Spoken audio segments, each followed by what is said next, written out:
तीन formula use करना है। आप पहले जो जो आपको इंफॉर्मेशन गिवन है वो लिख दीजिए कि नंबर ऑफ टर्न्स कितने हैं। नंबर ऑफ टर्न्स है आपका 100। उसके बाद है area of cross section. Area of cross section जो है वो है आपका 0.05 meter square. And then resistance. Resistance किसका, उस कॉइल का जो है रेजिस्टेंस गिवन है आपको, वो है आपका 1.5 ओम।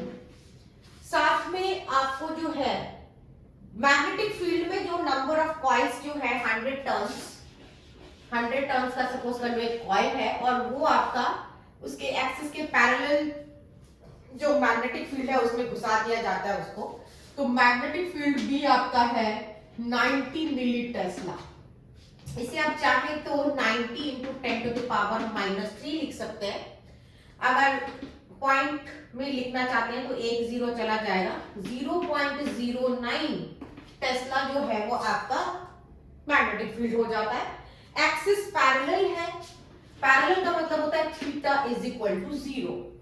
तो सबसे पहले क्या करना होता है ना कि जब भी हम कॉइल को अगर किसी मैग्नेटिक फील्ड के भीतर घुसा रहे हैं तो आपका फ्लक्स में चेंज आएगा। स्टेप 1 क्या है आपका, चेंज इन फ्लक्स। तो चेंज इन फ्लक्स जो है उसका फॉर्मूला होता है phi is equal to b dot a। b dot a मतलब ba cos थीटा। अब cos 0 क्या होता है 1, b क्या है 0.09, a क्या है 0.05 और cos 0 जो होता है 1 होता है। तो phi आपका आ गया, चेंज इन phi यानी d phi लिख सकते हैं आप, ठीक है। तो d phi जो है वो आपको कितना आया है 0.0045 वीबर, ठीक है। अभी नेक्स्ट क्या करना पड़ेगा आपको, क्योंकि आपका फ्लक्स चेंज हुआ है लेकिन नंबर ऑफ टर्न्स इसमें कितना है 100, तो वो आपको टेक इनटू अकाउंट लेना पड़ेगा। तो आपका जो इंड्यूस्ड ईएमएफ है, इंड्यूस्ड ईएमएफ का फॉर्मूला होता है कि E इज इक्वल टू आप number of turns multiplied by the change in the flux. तो आप क्या करना है 100 से आपको 0.0045 में मल्टीप्लाई करना है। तो आपका ईएमएफ आ जाएगा 0.45 वोल्ट, ठीक है।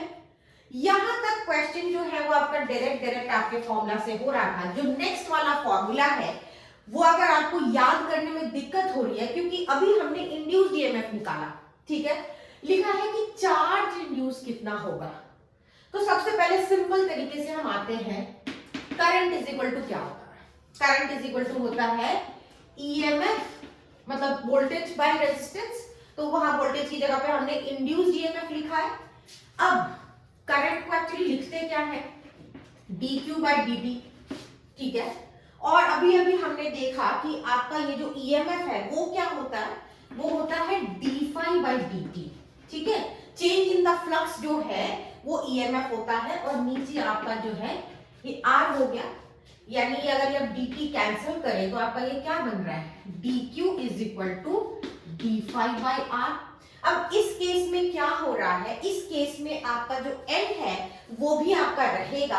तो आपको यहाँ पे बस क्या करना पड़ेगा, delta Q is equal to n delta phi by r, ये फॉर्मूला यहाँ पे यूज करना है। तो आपका आंसर आ चुका है, आपका आंसर है 0.45 डिवाइडेड बाय ये जो रेजिस्टेंस है आपका 1.5।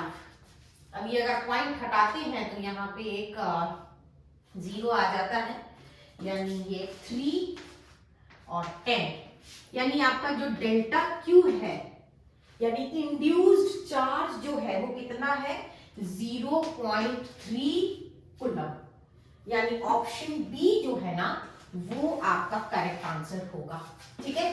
3 फॉर्मूला हमने यूज किया, जिसमें ये सबसे सिंपल वाला था फर्स्ट वाला कि चेंज इन द फ्लक्स कैसे आप कैलकुलेट करते v डॉट e। उसके बाद आपने इंड्यूस्ड ईएमएफ वाला फॉर्मूला लगाया कि number of turns into the change in the flux, और उसके बाद ये जो फॉर्मूला है कि आपका charge is equal to change in flux divided by resistance, ये फॉर्मूला लगा के आपका आंसर जो है वो बी आएगा।